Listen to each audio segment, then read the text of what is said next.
Shqipëria ka hyrë në histori duke u bërë vendi i parë në botë që i ka dhënë një post të nivelit ministror një inteligjencë artificiale. Sistemi të quajtur Diella, i ngarkuar me mbikëqyrjen e prokurimeve publike. Ky zhvillim i komentuar gjerësisht nga mediat dhe ekspertët e teknologjisë, po ngre pyetje të mëdha globale, a është ky revolucion i ri i qeverisjes apo një hap i rrezikshëm drejt humbjes së kontrollit mbi vendimarrjen shtetërore. Gazetari i teknologjisë në Shtetet e Bashkuara të Amerikës, Sam Adebayo, i cili ka mbi një dekadë eksperiencë në raportimin e inteligjencës artificiale, sigurisë kibernetike dhe transformimeve teknologjike, thotë se rasti i Shqipërisë është i pari i llojit në botë, pasi asnjë shtet nuk ka përdorur më parë një sistem AI për të marrë vendime me peshë të tillë politike dhe financiare. Ai vëren se edhe pse qeveritë e SBA-ve, Kanadas dhe Mbretërisë së Bashkuar përdorin inteligjencën artificiale për procese si emigracioni apo zbulimi i mashtrimeve, askush nuk e ka ngritur sistemin deri në nivel ministër kabineti. Sipas tij, ideja lindi nga një version më i hershëm i inteligjencës artificiale që funksiononte në platformën qeveritare i Albania, duke ndihmuar qytetarët të shmangnin burokracitë dhe të merrnin shërbime më shpejt. Por më pas ky sistem u çua edhe më larg, u shndërrua në mekanizëm që merr vendime për tender, kontrata publike dhe menaxhimin e fondeve në një vend ku perceptimi për korrupsion ka qenë historikisht shumë i lartë.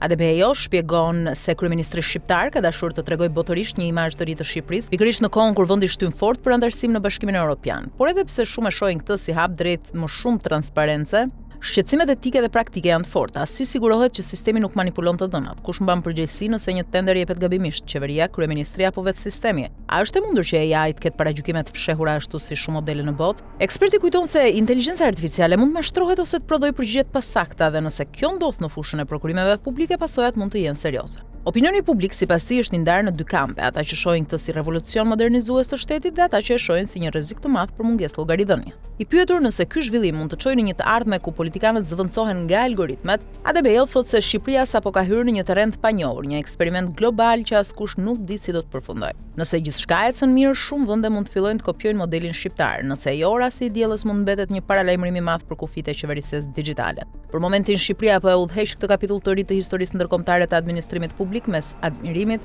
skepticizmit dhe një vëmendje të jashtëzakonshme nga qeveritë dhe ekspertët e teknologjisë në mbar botë.